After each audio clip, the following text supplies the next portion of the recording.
बिस्मिल्लाहिर्रहमानिर्रहीम। आज की वीडियो के ऊपर जैसा कि मैंने आपसे पहले अर्ज़ की थी कि हम फ़ोटोशॉप को बराह रास्त देखेंगे कि फ़ोटोशॉप क्या होता है, किस तरह होता है, क्या चीज़ें हैं उसमें, कौन सी विंडोज़ होती हैं, कौन सी ऑप्शंस होती हैं। तो हम आज बाकायदा तौर पे जो है फ़ोटोशॉप का आगाज़ करेंगे। तो आपने वक्तन फ़वक्तन जो भी आपके सवालात हों आपने हमें भेजते रहना है, उसके मुताबिक हम आपको जवाबात देंगे और जो चीज़ आपको समझ ना आए उसके ऊपर आपसे दोबारा जो है वो उसके ऊपर इंशाल्लाह किसी न किसी अंदाज़ में आप तक वो चीज़ पहुंचाने की कोशिश की जाएगी। अभी जैसे ही आप फ़ोटोशॉप को रन करेंगे तो आपके पास इस तरह का लेआउट खुलेगा। आपके पास जो भी फ़ोटोशॉप है आप उसको इंस्टॉल करें, देखें। तो मेरी ये आपसे रिक्वेस्ट यही है कि आपके पास एडोब फ़ोटोशॉप CS6 या एडोब फ़ोटोशॉप CC का कोई वर्जन होना चाहिए। मेरे पास जो भी वर्जन खुला हुआ है ये एडोब फ़ोटोशॉप CC 2017 है। तो इसके ऊपर मैं आपको कुछ चीज़ें बताऊंगा। तो इनिशियली जो भी आपके पास फ़ोटोशॉप खुलेगा, चाहे वो पुराने से पुराना हो या नए से नया हो, तो एक जो है यूज़र इंटरफेस आपके सामने इस तरह का ओपन हो जाता है।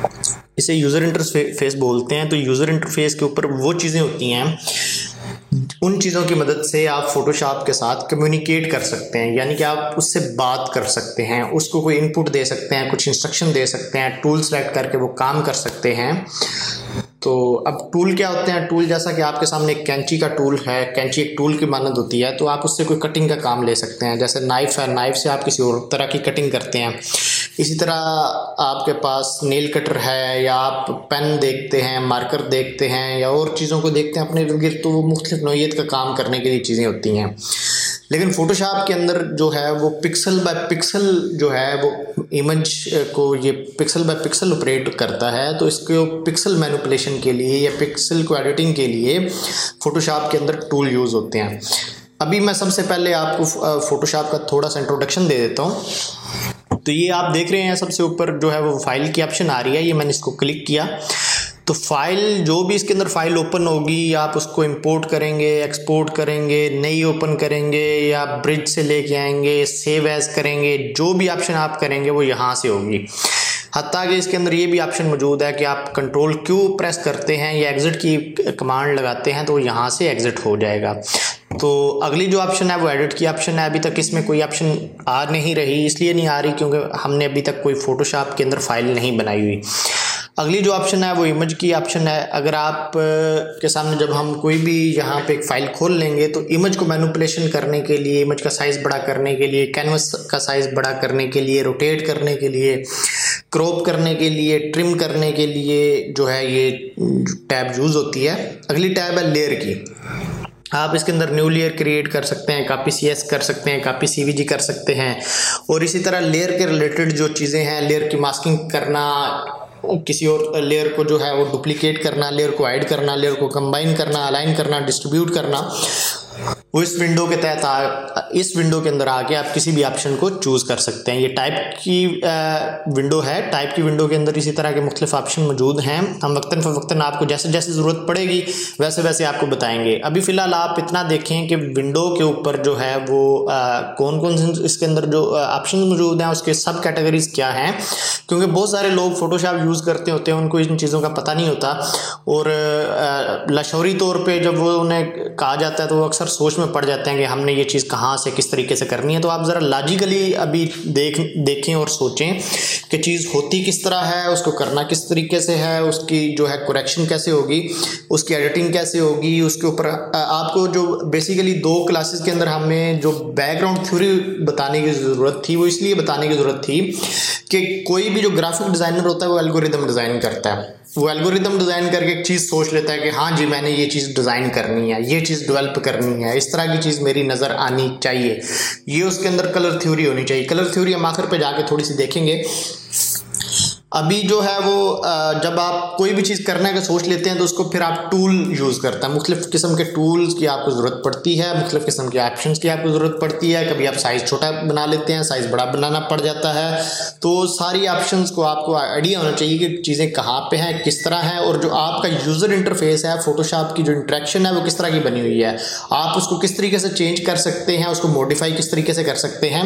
आगे इसके टाइप के ऑप्शन के आगे है सेलेक्ट की ऑप्शन, फिर फिल्टर्स हैं जो बाय डिफ़ॉल्ट फोटोशॉप ने कुछ फ़िल्टर दिए होंगे। जब आपको इमेज लाएंगे उस लेयर के ऊपर ला के आप कोई भी इमेज उसके ऊपर अप्लाई कर सकते हैं। इसमें ब्लर है, गाशियन ब्लर है, डिस्टॉर्ट का जो डिस्टॉर्ट की मुख्तलिफ चीज़ें हैं, नॉइज़ की हैं, pixelate, render, sharpen, stylise, video, other, और आप इसके अंदर प्लग इन फ़िल्टर भी इस्तेमाल कर सकते हैं।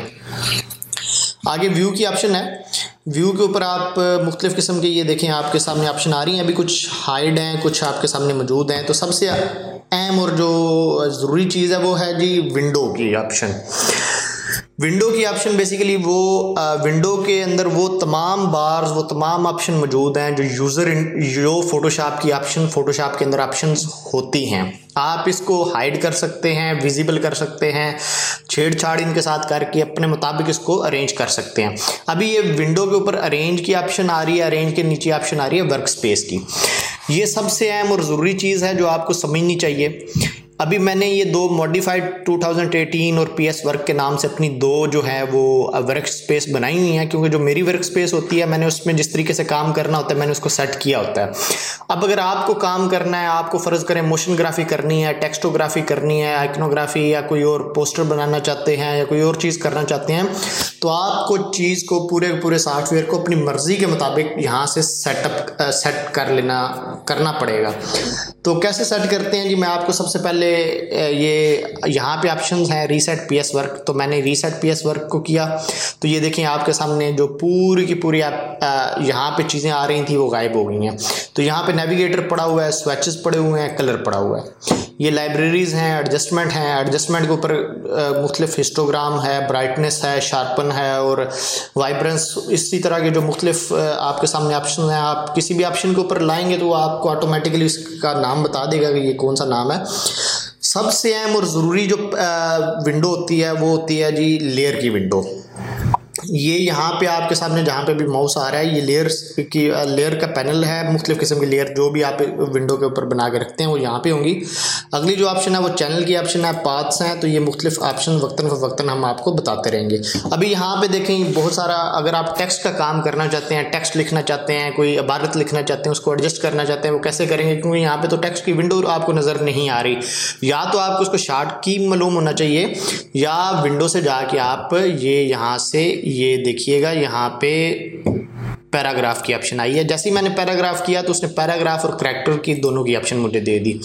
कोई भी करैक्टर को मैं यहाँ से एडजस्ट कर सकता हूँ, यहाँ से पैराग्राफ की उसकी जो है एडजस्टमेंट की जा सकती है।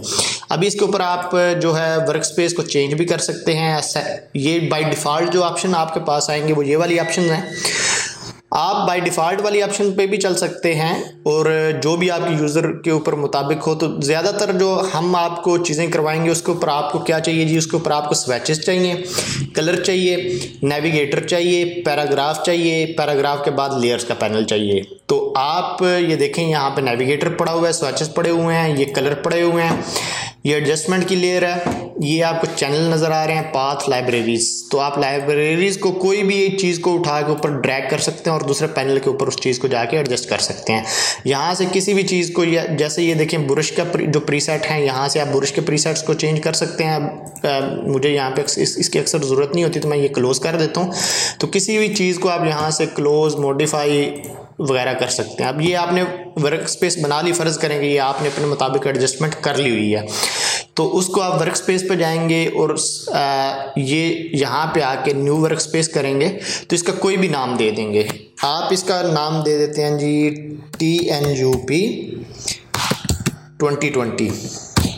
ये मैंने इसका नाम दिया, सेव किया तो ये सेव हो जाएगी। ये देखिएगा वर्क स्पेस के अंदर मैं गया, ये TNUP 2020 के नाम से ये लेआउट आपका सेव हो चुका है। अगर आप इसको चेंज करना चाहते हैं तो कोई भी ऑप्शन आप चेंज कर लें। ये मैंने अभी जो है वो अपने प्रीसेट बना के रखे हुए हैं। अगर आप कोई इसी के अंदर से कोई चीज़ लेना चाहते हैं, जैसे कि मोशन के ऊपर छोटे छोटे इमेजेस होते हैं जिसके ऊपर एनिमेशन लगी होती है, जिफ फाइलें होती हैं, तो उसकी एनिमेशन यहाँ से बनती है। उसके ऊपर आप ये वाला जो है यूज़र इंटरफेस सेलेक्ट करते हैं और इसके ऊपर वो तमाम टूल्स विजिबल होते हैं जो एनिमेशन के ऊपर आप लगाते हैं। तो एनिमेशन को अभी फ़िलहाल हम ज़्यादा नहीं देखेंगे, तो आगे आ जाएं। ये हम दोबारा वर्क स्पेस पे जाते हैं, जो भी हमने अपनी बनाई हुई है TNUP 2020 के नाम से, उसको बना के हमने रख लिया। रख के ये इस तरह का यूज़र इंटरफेस आपके सामने आ चुका है। अभी सबसे अहम और सबसे ज़रूरी जो चीज़ है वो है जी ये टूल पैनल। ये वाला टूल पैनल है, ये आपके पास इस तरीके से आ रहा होगा। अगर नहीं आ रहा तो उसको देखने का तरीका ये होता है कि ये टूल पे जाएं और इसको देखें, यहाँ पे चेक किया, अनचेक किया तो हाइड हो गया। अगर किसी से कोई भी बार आगे पीछे हो जाती है तो घबराने की कोई ज़रूरत नहीं है, कोई टूल आगे पीछे हो जाता है कोई इशू नहीं है। आप यहाँ से सिंपली आएंगे और उसको आगे सिर्फ चेक कर लेंगे। जैसे ही आप उसको चेक करेंगे, ओके करेंगे, तो वो चीज़ वैसे की वैसे आपके पास आके खुल जाएगी। अभी मैं इसको यहाँ पे नहीं रखना चाहता, ड्रैग कर लेता हूँ, तो किसी भी एंगल पे मैं इसको ड्रैग कर सकता हूँ। इसका साइज़ और डिमेंशंस भी मैं चेंज कर सकता हूँ। तो ये देखें, ये इसको मैंने डबल के ऊपर शेयर कर लिया और शेयर करके दोबारा वहाँ पे रख दिया है। तो वहाँ पे रखने के लिए जो है वो सिंगल ही मैं यूज़ करूँगा। तो ये जी टूल है। अगर आप इसके ऊपर ऑप्शन को देखना चाहते हैं तो ऑप्शन के बटन को मैं हाइड करता हूँ, तो ये ऊपर जो ऑप्शन नज़र आ रही होंगी वो ऑप्शन का जो है वो डायलॉग बॉक्स यहाँ से गायब हो चुका होगा। अभी देखिएगा, कोई भी मैंने दोबारा मैं ज़रा ऑप्शन को ऑन करता हूँ। ये ऑप्शन को मैंने ऑन किया तो ये देखें, ये टूल मैंने सेलेक्ट किया हुआ है, इसको मूव टूल बोलते हैं। ये जैसे ही आप उसके ऊपर थोड़ी देर रखेंगे तो वो उसकी ऑप्शन दे देगा। अभी मैं आपको जूम करके बताता हूँ जी। ये आपको अभी ऑप्शन नज़र आ रही होगी यहाँ पे, ये मूव टूल की ऑप्शन है। ये नीचे वाली जो है वो मार्की टूल की ऑप्शन है, रेक्टेंगुलर मार्की टूल। अगर इसके किसी भी टूल के साथ एरो बना हो, जैसे कि ये नीचे आपको हल्का सा एरो नज़र आ रहा होगा, मैंने थोड़ा सा माउस बैक पे किया तो ये देखें आपको क्रॉस के साथ हल्का सा नीचे डॉट नज़र आ रहा है। जिन लोगों का पुराना फोटोशॉप होगा तो वो देखेंगे यहाँ पे इस तरह का एरो नहीं होगा, उनके पास वो माउस वाला एरो होगा जो मेरा माउस का एरो बना हुआ है, या किसी और तरीके का एरो हो सकता है। तो उसमें घबराने की ज़रूरत नहीं है। जो सिंपल चीज़ है वो है मूव टूल की कमांड, इसे बोलते हैं मूव टूल बोलते हैं, जिसकी सब ऑप्शन आपके पास यहाँ पे ऊपर खुली होती है। हम इसको वक्तन फ़वक्तन देखेंगे कि ये जो मूव टूल की ऑप्शन हैं इनको किस तरीके से आगे इस्तेमाल करना है। तो अभी सिर्फ हम टूल का तारफ़ देंगे।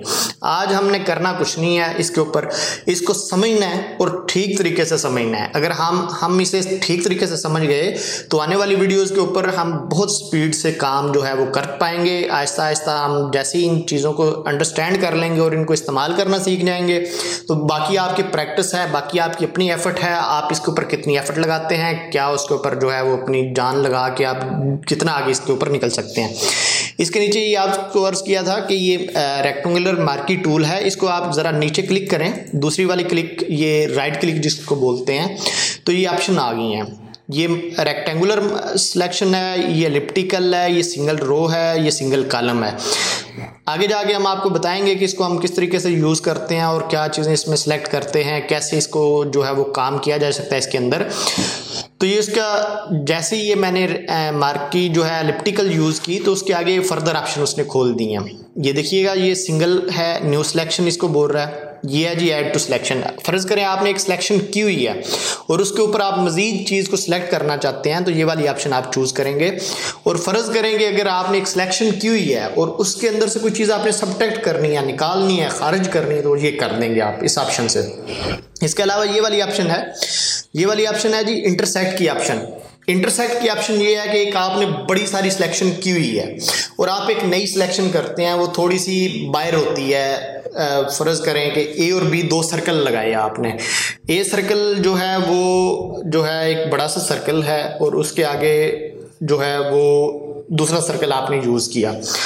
दोनों सर्कल का कुछ हिस्सा बाहर है और कुछ हिस्सा आपस में मिल रहा है। अगर आप समझते हैं कि मैंने ये जो आपस में हिस्सा मिल रहा है उसको चूज़ करना है किसी शेप के लिए, तो आप ये वाली ऑप्शन इसकी यूज़ करेंगे।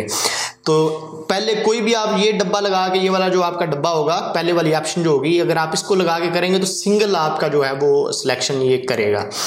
अभी आगे देखें, ये मैजिक लेसो टूल है, इसकी भी आगे फर्दर ऑप्शन हैं।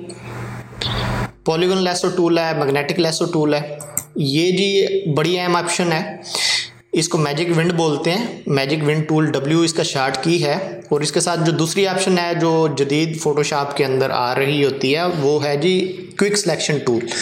एक तरह का जो कलर होता है, जैसे वाइट हो गया, ऑफ वाइट हो गया, या थोड़ा सा क्रीमी कलर हो गया, जो सेम आंखों को नज़र आते हैं, तो उसको सिलेक्ट करने के लिए चीज़ यूज़ होती है। हम इसको भी आगे जाके तफसील में देखेंगे जैसे जैसे इसकी ज़रूरत पड़ेगी। ये क्रॉप टूल है, आपने पूरे का पूरा इमेज बनाया, आप उसको छोटा करना चाहते हैं तो ये आपने क्रॉप टूल को सिलेक्ट कर लिया। ऐसे ही क्रॉप टूल की जो है आगे फर्दर ऑप्शंस हैं। सी इसका शॉर्टकट है और क्रॉप टूल है, पर्सपेक्टिव क्रॉप टूल है, स्लाइस टूल है और स्लाइस सेलेक्ट टूल है। इसमें ये देखें, आप इसको रेशो के ऊपर, हाइट और विड्थ की रेशो के ऊपर भी कर सकते हैं और इसको सिंपल रेशो के ऊपर भी लेके जा सकते हैं। किसी और रेशो के ऊपर आप इसको अगर कट करना चाहें तो उस रेशो के ऊपर भी आप इसको क्रॉप कर सकते हैं। तो मैंने इसको क्लियर कर दिया इनिशियली। ये जी पिकर टूल है, आई ड्रॉपर टूल है। आई ड्रॉपर टूल बेसिकली किसी भी कलर को पिक करने के लिए इस्तेमाल किया जाता है। आपने बाहर से एक इमेज लेके आए हैं, उसका कलर आपने चूज करना है। आपको वो कलर बहुत अच्छा लगा है, आपने उसको अपने ड्राइंग के अंदर यूज करना चाहते हैं, अपने फोटोशॉप के अंदर अपनी जो डिजाइन बनाया हुआ है उसके अंदर उसको लाना चाहते हैं, तो यहाँ से आप उसको चूज कर लेंगे।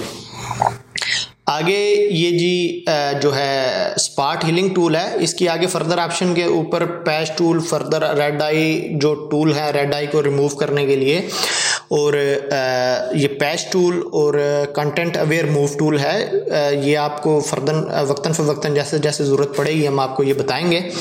आगे ये ब्रश टूल है, ब्रश टूल के बाद ये स्टैम्प टूल है, ये स्ट्रिप ब्रश है जी। इसके बाद ये मैजिक इरेजर टूल है, बेसिकली ये इरेजर टूल है। इरेजर टूल की जो ऑप्शन सेलेक्ट हुई थी वो तीसरी ऑप्शन सेलेक्ट हुई थी। और ये देखिएगा ये बैकग्राउंड इरेजर टूल है जिससे आप बैकग्राउंड को इरेज कर सकते हैं। ये सिंपल इरेजर टूल है, जैसे ही सिंपल आपने इरेजर टूल सेलेक्ट किया तो यहाँ पे एक फर्दर ऑप्शन ऊपर ओपन हो जाएगी, आप उसका जो है वो चेंज कर सकते हैं उसे। ये आप उसको इस तरीके से जो है वो ले सकते हैं। इसका मतलब ये है कि जहाँ पे जो सेंटर होगा वहाँ से तो अच्छे तरीके से उसको कट करेगा, रिमूव करेगा, लेकिन साथ पे आहिस्ता आहिस्ता उसको छोड़ता जाएगा। जैसे ग्रेडियंट टाइप इफेक्ट होता है ना, वो चीज़ इसमें बनेगी। अगर आपको ग्रेडियंट टाइप इफेक्ट का नहीं पता तो उसमें ये होता है कि दरमियान में तो वो बिल्कुल कट कर देता है, लेकिन आहिस्ता आहिस्ता आहिस्ता आहिस्ता वो चीज़ सॉलिड की तरफ चली जाती है, इसे ग्रेडियंट बोलते हैं। तो ये सॉलिड ब्रश अगर आप सेलेक्ट करेंगे तो जितना जो पैच होगा उसका वो उतना पैच उसके ऊपर वो जाके कट कर देगा। नीचे ये देखें, ये दो ऑप्शन यहाँ पे फिर आगे, ये ग्रेडियंट टूल है और पेंट बकेट टूल है। जैसे पेंट के अंदर आप पेंट करते हैं तो ग्रेडियंट, ये ग्रेडियंट की ऑप्शन ये होती है कि ये ऊपर आप देखें ये ग्रेडियंट होता है कि एक साइड पे एक कलर है, ये देखें एक साइड पे वाइट कलर है, आप इसको चेंज भी कर सकते हैं। ये मैंने चूज़ किया, ओके करने के बाद ये देखें अब ग्रीन हो गया। तो मैं इसको ज़रा जूम आउट करता हूँ, तो ये देखें ये ग्रेडियंट टूल है आपके पास। ग्रेडियंट टूल के फर्दर ऑप्शंस आपके सामने खुल जाएंगी, तो आप किसी भी ऑब्जेक्ट के ऊपर जो आपकी सिलेक्शन होगी, लेयर होगी, उसके ऊपर आप ये ग्रेडियंट का टूल पेस्ट कर सकते हैं, ग्रेडियंट आप उसके ऊपर बना सकते हैं। बहुत सारे लोग ग्रेडियंट बना के अपने पास सेव कर लेते हैं, ये मैंने भी थोड़े से किए हुए हैं। आप इसको इंपोर्ट कर सकते हैं, मुख्तलिफ लोगों से मंगवा सकते हैं, आप प्लगइन इसका इंस्टॉल कर सकते हैं। तो ये जो टूल हैं ग्रेडियंट का टूल, ये आप वक्तन फ़वक्तन बैकग्राउंड बनाने के लिए, कलर के ऊपर वो कलराइज करने के लिए चीज़ों को वो आप इसमें कर सकते हैं। अगली जो ऑप्शन है ये देखें, इसके ऊपर जो अगली ऑप्शन आ रही है वो ब्लड टूल है। ब्लड टूल के भी आगे दो ऑप्शन है, शार्पन टूल है, स्मज टूल है। इसी तरह ये करते कराते dodge tool, burn tool, sponge tool आ गया। ये पेन टूल है। ये पेन टूल ज़रा इसको गौर से देखिएगा, ये बड़ा ही ज़रूरी और अहम टूल है। इसको किसी भी शेप बनाने के लिए या किसी भी ऑब्जेक्ट को कट करने के लिए इस्तेमाल किया जाता है, वो हम आगे जाके आपको बताएंगे। फिर आगे इसकी ऑप्शंस आ जाती हैं, ये 4-5 ऑप्शन हैं, जैसे ही इनको ज़रूरत पड़ी तो हम आपको बताएंगे कि ये किस लिए आगे यूज़ होते हैं। नीचे जो टूल है वो टेक्स्ट टूल है, जैसे ही आप इस पर क्लिक करेंगे, यहाँ पे जब आपकी कोई नई फाइल खुली होगी तो आप इसके ऊपर टेक्स्ट को यूज़ कर सकते हैं। ये एंकर टूल है जी, सिलेक्शन टूल है, डायरेक्ट सिलेक्शन टूल बोलते हैं इसको। पाथ सिलेक्शन को, अगर आप किसी पाथ को सिलेक्ट करना चाहते हो तो पाथ को आप सिलेक्ट कर सकते हैं। ये शेप टूल है जी, शेप के ऊपर मुख्तलिफ किस्म की शेप है, रेक्टेंगुलर है, राउंड है, एलिप्स है, पॉलीगॉन है, लाइन है, तो हम इसको फर्दर जाके देखेंगे कि ये क्या होती हैं। इसी तरह ये आगे जूम का बटन आ रहा है आपके सामने, जूम का टूल है, ये वाला टूल है। रोटेट व्यू टूल है जी, आप व्यू को रोटेट कर सकते हैं किसी भी एंगल पे। आप इसको अगर आप घुमाना चाहते हैं तो यहाँ से आप उसको घुमा सकते हैं। आपका जो बोर्ड बना हुआ है वो फ़र्ज़ करें आप उसको 90 एंगल पे घुमाते हैं तो वो इस तरह हो जाएगा कि आपके सामने लंबाई के अंदर आ जाएगा, ऊंचाई के बजाय लंबाई के अंदर आप उसको कर सकते हैं। ये जी मेन टूल हैं। बाकी ये दो नीचे कलर आ रहे हैं, एक है जी फ्रंट कलर, ये फोरग्राउंड कलर है, और एक है जी बैकग्राउंड कलर। फोरग्राउंड कलर आपके पास इस वक्त वाइट है, आप इसको चेंज कर सकते हैं यहाँ से, और आप बैकग्राउंड कलर को भी चेंज कर सकते हैं अपनी मर्ज़ी के मुताबिक। तो होता क्या है कि ये वक्तन फ़वक्तन हमें कलर जो है वो शार्ट की इसने दी हुई है, जहाँ पे भी हम इसकी ज़रूरत महसूस करते हैं तो इसको इस्तेमाल करते हुए इसको आगे ले आते हैं, वहाँ पे इसको जाके पेस्ट कर देते हैं। अभी मैं मोटा सा आपके सामने जो है वो 2-4 टूल्स को आपके सामने रखूँगा। सारे टूल याद करने की ज़रूरत नहीं है, ना ही इस पे टेंशन लेने की ज़्यादा ज़रूरत है। अभी इस यूज़र इंटरफेस को देखें, यूज़र इंटरफेस जो आपके सामने आ गया, इसी यूज़र इंटरफेस को लेके आपने आगे चलना है। इन्हीं चीज़ों से, इन्हीं टूल से आपने काम करना है। दुनिया के बड़ी बड़ी वीडियो एनिमेशन, बड़े बड़े पोस्टर्स, बड़े बड़े पेनाफ्लेक्स जो है वो, बड़ी बड़ी मूवीज़ की कंपेन, बड़ी बड़ी ब्रांड्स की कंपेन इसी फ़ोटोशॉप के मरूने मिन्नत आजकल जो है वो आपके सामने नज़र आ रही होती है। तो हम इंशाल्लाह इसको आगे आगे देखेंगे। अभी मैं आपको एक क्विक एग्जांपल करवा देता हूँ। ये मैंने फाइल पे गया, न्यू का ऑप्शन किया, तो ये मेरे पास एक ऑप्शन खुल गई, डायलॉग बॉक्स इसे बोलते हैं। तो डायलॉग बॉक्स के ऊपर वो क्या पूछ रहा है जी, नेम। कोई भी जो फाइल मैं क्रिएट करना चाहता हूँ जी, मैं उसका ये नाम पूछेगा, TNUP लेक्चर 1 या एग्जाम्पल 1 का हम इसको नाम देते हैं। सॉरी, ये एग्जाम्पल 1। तो अब जो आपको एक यहाँ पे चलते चलते एक और आप बात बता दूँ, ये जो फोटोशॉप का फार्मेट होता है वो PSD फार्मेट होता है। जो फोटोशॉप जिस फाइल के अंदर सेव करेगी वो PSD फाइल होगा। तो PSD फाइल को आपको अपने पास सेव रखना होगा। अगर आप उसको दोबारा यूज़ करना चाहते हैं, एडिट करना चाहते हैं, या उसको आगे कहीं दोबारा रीयूज़ करना चाहते हैं, तो उसको ये यहाँ पे आपके पास सेव होना चाहिए। JPEG, PNG या कोई और फार्मेट जो शेयरेबल फार्मेट होगा, उसको आप इसके अंदर दोबारा एडिट या मॉडिफाई नहीं कर सकते। मॉडिफिकेशन तो वैसे हो जाती है किसी और टेक्निक से, टूल से, लेकिन ये सिंपली आपने ये याद रखना कि ये चीज़ें आपने करनी है। ये विड्थ है जी, जिसे आप चौड़ाई बोलते हैं। चौड़ाई की जो डिमेंशन है, जैसे ये यहाँ से ये न्यू नज़र आ रहा है, न्यू से लेके ये यहाँ तक जो वाइट है, ये विड्थ बोलते हैं इसको। इसकी मैंने 1600 पिक्सल की सेटिंग की हुई है। अगर आप इसको पिक्सल के बजाय इंचेस के ऊपर सेंटीमीटर, मिलीमीटर, पॉइंट, पिकास और कॉलम्स के ऊपर करना चाहें तो वो भी हो सकता है। तो बाय डिफ़ॉल्ट हम इसको पिक्सल के ऊपर ही रहने देते हैं, क्योंकि बहुत सारे जो फोटोशॉप या सोशल मीडिया की ग्राफिक्स की डिज़ाइनिंग होती है वो पिक्सल्स के ऊपर ही होती है। आप कहीं से अपने DP का साइज़ निकालते हैं, या फोटोशॉप के हेडर और फुटर का डिज़ाइन निकालते हैं, या इंस्टाग्राम या किसी और मीडिया के ऊपर आप जाके उसकी चीज़ फाइंड करते हैं कि मैंने यहाँ पे हेडर बनाना है अपना।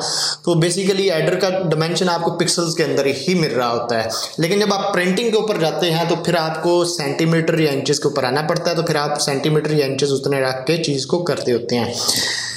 तो ये बाय डिफ़ॉल्ट मैं आपको 1600 और 900 की ऑप्शन पे ही लेके जा रहा हूँ। ये इसने जो रेजोल्यूशन सेट की हुई, जितनी अच्छी रेजोल्यूशन होगी उतनी एक तो इमेज का साइज़ बड़ा हो जाएगा और उतनी ही इमेज की क्वालिटी अच्छी नज़र आएगी। देखें, अगर आपके रेजोल्यूशन कम होगा और पिक्सल कम होंगे तो आप अगर इमेज को बड़ा करेंगे तो इमेज फटना शुरू हो जाएगा। उसकी एग्जांपल हम आपको अगले लेक्चर्स के अंदर करवाएंगे, जब हम आपको इमेज के मुख्तलिफ फार्मेट बताएंगे। तो अभी फ़िलहाल मैं इसको 144 सेट करता हूँ। और ये कलर मोड है, ये मुख्तलिफ़ किस्म के मोड हैं, बिट मैप है, ग्रे स्केल है, RGB कलर है, CMYK कलर है, लैब कलर है। तो ये प्रिंटिंग के ऊपर अगर जब आप जाते हैं तो CMYK कलर यूज़ करते हैं। वैसे अगर आप सोशल मीडिया के लिए यूज़ करते हैं या वेब के लिए सिर्फ चीज़ें बनाते हैं तो RGB कलर स्पेस ही आप रखते हैं। ये बैकग्राउंड है जी, बैकग्राउंड आप वाइट सेट कर सकते हैं, ब्लैक सेट कर सकते हैं, बैकग्राउंड कलर कोई और उठा सकते हैं, ट्रांसपेरेंट रख सकते हैं, या कोई और चीज़ आप इसमें ला सकते हैं। मैं by default white he choose करता हूँ। नीचे वाली जो एडवांस ऑप्शन है इसको फ़िलहाल मैं नहीं छेड़ रहा, अभी किसी और लेक्चर के अंदर या किसी और क्लास के अंदर हम इसको देखेंगे कि हमने इसको क्या करना है। तो ये ओके मैंने किया, ओके करके मेरे पास ये एक विंडो ओपन हो गई। अभी कोई भी जब मैं टूल चूज़ करूँगा, यहाँ से ऊपर ऑप्शन देखूँगा, ये देखें ऑप्शंस भी अभी बहुत सारी ऑप्शन यहाँ पे विजिबल हो रही हैं। ये देखिएगा, सारी की सारी जो ऑप्शंस हैं यहाँ पे विजिबल हो रही हैं। और इसी तरह ये जब लेयर पैनल पे आ गया तो ये जो लेयर बनी हुई है, ये मैं थोड़ा सा इसको ऊपर ड्रैग कर लेता हूँ। तो ये जो लेयर है बैकग्राउंड की, ये लेयर आपको नज़र आ गई है। तो अगर आप नई लेयर बनाना चाहते हैं तो आप सिंपली क्या करेंगे, कंट्रोल शिफ्ट एन का बटन प्रेस करेंगे तो ये लेयर 1 आ गई। लेयर 1 का कोई भी नाम दे दें, लेयर 1 का नाम ही फिलहाल चलने दें। उसका कोई कलर चेंज कर सकते हैं, मोड चेंज कर सकते हैं। बाय फिलहाल मैंने उसको बाय डिफ़ॉल्ट सेटिंग पे ही रखा है। अब ये देखें, ये रोटेट की ऑप्शन है। रोटेट की ऑप्शन से जाने से पहले ये सिलेक्शन की टूल मैंने उठाई और ये डब्बा बना लिया आपके सामने। ये डब्बा बना दिया। अभी मैं इस डब्बे के ऊपर एक और डब्बा बनाना चाहता हूँ। ये देखें, ये जी 2 डब्बे बन गए हैं। ये सिलेक्शन इसने देखें बड़ी सिलेक्शन कर दिया। ये देखें, ऐसे मैं करता जाऊँगा तो ये कोई भी शेप इसमें बना देगा। ठीक है जी। अब फ़र्ज़ करेंगे मैं इसमें से कोई चीज़ सबट्रैक्ट करना चाहता हूँ। मैं जी सेंटर में से ये चीज़ निकालना चाहता हूँ। ये देखें, तो ये सेंटर में से चीज़ गायब हो गई है। तो अभी मैं इसको दिखाने के लिए आल्ट बैक स्पेस प्रेस करूँगा तो आल्ट बैक स्पेस के ऊपर जो फोरग्राउंड का कलर होगा वो यहाँ पे आके फिल हो जाएगा। अगर मैं यहाँ से फोरग्राउंड का कलर चेंज कर देता हूँ, जैसा कि मैंने आपको बताया था, उस पर मैंने क्लिक की, ये कलर चूज़ किया, कलर चूज़ करके फिर आल्ट बैक स्पेस प्रेस की तो ये कलर जो है आपके सामने चेंज हो चुका है। अब फ़र्ज़ करें जी आप कहते हैं, फ़िलहाल मैंने इसको डिलीट कर दिया, सिलेक्शन वहाँ की वहीं की वहीं है। अब ये अगली ऑप्शन है, ये इंटरसेक्ट वाली ऑप्शन है। ये मैं अब नया डब्बा बनाऊंगा तो पहले एक शेप बनी हुई है और ये एक नई शेप मैंने लगा दी। ये देखें, इसने किया क्या कि जो दोनों चीज़ें इंटरसेक्ट हो रही थी, ये मैं बैक पे गया, ये थी पहले जब मैंने डब्बा बनाया तो उसके बाद ये चीज़ आ गई, इसके अंदर ये मैंने कलर फिल कर दिया। कंट्रोल डी से डिससेलेक्ट कर दिया, या सिंपली कोई और टूल चूज़ करेंगे तो ये चीज़ आपकी चली जाएगी। तो कंट्रोल डी वैसे आप शार्ट कीज़ अभी से याद करना शुरू कर दें। ये चीज़ आ गई है, ये मूव टूल पड़ा हुआ है, आप इसको किसी भी कोने के ऊपर रख सकते हैं। ठीक है जी। फ़िलहाल जी आज के लेक्चर के लिए इतना काफ़ी है। फर्दर चीज़ें इंशाल्लाह हम दोबारा जो है अगले लेक्चर्स के ऊपर आपको करवाएंगे। पोस्टर बनाना हम सबसे पहले सिखाएंगे आपको। तो एक दफ़ा चलते चलते मैं आपको एक दफ़ा दोबारा बता दूं, कोई भी आपकी विंडो हाइड हो जाए तो आपने विंडो की ऑप्शन से आके उसको सेट कर लेना है। वर्क स्पेस आपने सेट कर लेनी है, यहाँ से न्यू से आप उसको बना लेंगे। ठीक है जी। न्यू से आप जो भी चीज़ें मेन चीज़ें जो आपको वर्क स्पेस के ऊपर चाहिए, वो जी नेविगेटर चाहिए होता है, तो यहाँ पे मैं सबसे ऊपर नेविगेटर रख लेता होता हूँ। स्विचेस चाहिए होते हैं और कलर चाहिए होते हैं, तो ये 3 चीज़ें तो मैंने ऊपर रख ली। फिर जो लाइब्रेरीज और एडजस्टमेंट है उसको दूसरे खाने के ऊपर रखा, और तीसरा जो खाना है वो मैंने बनाया हुआ है लेयर्स का। लेयर का पैनल है, चैनल है और पाथ हैं, ये तीनों चीज़ें मैंने यहाँ पे रखी हुई हैं। उसके बाद फर्दर जो हिस्ट्री का टूल है तो यहाँ पे पड़ा हुआ है। अब आप एक बात याद रखें कि कंट्रोल Z अगर आप एक दफ़ा प्रेस करेंगे, 2 दफ़ा 3 दफ़ा तो आप बैक नहीं जा सकेंगे, क्योंकि वो आखिरी दो स्टेप को टॉगल करता रहता है। तो बैक जाने के लिए या तो आपको शार्ट की यूज़ करनी पड़ेगी, या फिर यहाँ से हिस्ट्री पे आगे जाके सिंपली आप कोई भी हिस्ट्री सेलेक्ट कर लेंगे। ये देखें अभी बिल्कुल न्यू ओपन हो गया, तो ये अगर आखिरी पे आऊँगा तो वो आखिरी वाला जो स्टेप होगा वो यहाँ पे आ जाएगा आपके सामने। अभी जो टूल आपने मोटे मोटे याद रखने हैं वो जी मूव टूल है, सिलेक्शन का टूल है। सिलेक्शन के टूल को ज़रा आप लेफ़्ट क्लिक करें या राइट क्लिक करें, थोड़ी देर प्रेस करके रखें तो ये फर्दर ऑप्शन आ जाएंगी, कोई भी आप इसमें से टूल चूज़ कर सकते हैं। ये लेसो टूल है, ये मैजिक विंड टूल है, क्रॉप टूल है, और ये जी ब्रश टूल है, इरेजर टूल जिसे बोलते हैं, ये ग्रेडियंट टूल है, ये पेन टूल है, और ये टेक्स्ट टूल है, ये शेप टूल है। जो मेजर टूल आपने याद रखने हैं वो ये टूल याद रखने हैं। गाए बगाए जैसे जैसे हम आगे जाके चीज़ों को करेंगे इंशाल्लाह आप इसमें से मज़ीद चीज़ें सीखेंगे। आज का लेक्चर काफ़ी ज़्यादा तवील हो चुका है, तो इसलिए हम इसको यहीं पे ख़त्म करते हैं। आपके तावन का बहुत शुक्रिया। अल्लाह हाफ़िज़।